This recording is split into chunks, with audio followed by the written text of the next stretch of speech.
Oh.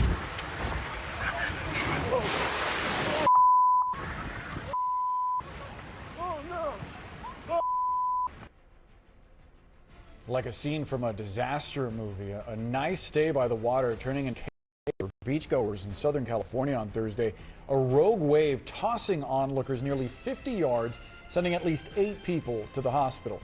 It's all due to powerful Pacific storms that are causing massive 20-foot-plus waves along the West Coast. Yeah, it's so bad that 2 just random beachgoers had to jump in here to help rescue, yes, a lifeguard. Officials now closing all beaches in Ventura County through New Year's Eve. Let's go to CNN meteorologist Elisa Raffa, who is in the weather center. Those pictures of those folks jumping in to help the lifeguard, those are really something. How long are these monster waves going to last? Yeah, I mean, it's been incredible. We're looking at this lasting pretty much through the day on Saturday, things starting to ease up and get a little bit better going into Sunday. But some of these images have just been incredible of some of these massive waves that the Weather Service is calling this event exceptional, something we haven't seen in many years. And the rip currents, as we've seen, are extreme. They are dangerous. They're warning people to stay out of the water. Here's the culprit. You can see this massive storm in the Pacific that's kind of swirling towards the West Coast, and it's picking up winds over the ocean, and that's what's picking up these waves. And you can see that here. Look at these waves, the winds rather, over the ocean. That's what's kicking the waves, and you can see them starting to die down going into Sunday, so that's where things will start to improve. But what's happening is you have the strong winds that are kind of pushing the ocean around. That's creating the small waves, but you also have an ocean current as well. So some of these waves could start to collide and clash, and then you get the rogue wave, which winds up being 2 times the size of everybody around it, and they could be very unpredictable, and that's what happened yesterday. You could see the wave heights again up to 20 feet for most of the California coast, and then dying down going into Sunday. This is what's prompting the warnings, high surf warnings for these waves up to 25 feet from Santa Barbara down to San Diego, looking at about 20 feet waves possible up near San Francisco. That could also cause the inland flooding because you also have high tide happening on Saturday, and it's the highest tide of the month. So adding insult to injury and getting you some of that inland flooding. Here's a look at that storm, though. Brings some heavy rain to California today, but it doesn't really make it too far past the Rockies. It starts to die down, and you might have some snow in the Great Lakes going into New Year's, but overall we have this big, dry area of high pressure that sits over most of the U.S. by the time we get to New Year's. So here's your New Year's evening forecast. If you're headed out for the holiday, temperatures in the 40s up in New York. If you're headed out to the ball drop, you'll have wind chills in the 30s. Pretty chilly as we ring in the new year. Pretty chilly. Gotta be prepared. Elisa, thank you so much for taking us through that. And residents along the West Coast from California to Oregon are bracing for a 3rd straight day of, look at that, massive waves and flooding. Relentless storms in the Pacific Ocean are unleashing these towering waves, some more than 20 feet high, resulting in injuries, requiring rescues, and sending a destructive surge through the streets near the coast. We have Elisa Raffa in the CNN Weather Center, but let's first start with Camilla Bernal on the coast in Manhattan Beach, California. Hi, Camilla. What are you seeing today? Hey, Amra. So here in Manhattan Beach, consistently seeing about 5 to 10 foot waves, and the water coming a lot closer than people expect. You're seeing them right now having to run a little or maybe just walk a little bit faster than normal because that water is just pushing higher and higher in some cases. Technically, the pier here is closed and people are being told to stay away from the beach, but you're seeing a lot of people just coming here to watch this because it is beautiful, but authorities are saying it could also be dangerous. That's why the pier here in Manhattan Beach is closed. I want to show you just the crowd here taking pictures and looking at the waves.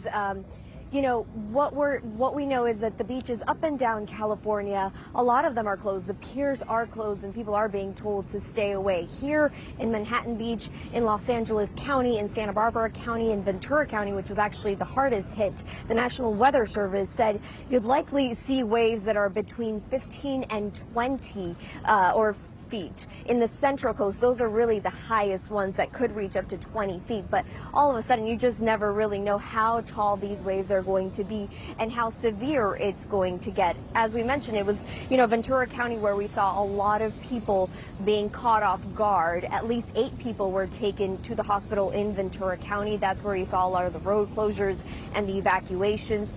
And there is also the potential for flooding, not just in Ventura County, but really up and down the California coast. So authorities saying those areas that normally flood, the lower areas, those are still in danger of flooding. And so it's really through the whole day that people need to be careful, not turn their back to the ocean. I know I'm doing it in some cases, but I do have a team here kind of letting me know in case the waves come closer so that maybe we can make a run for it if we have to. Hopefully we don't. But again, if you don't have to be here, people are being told don't come.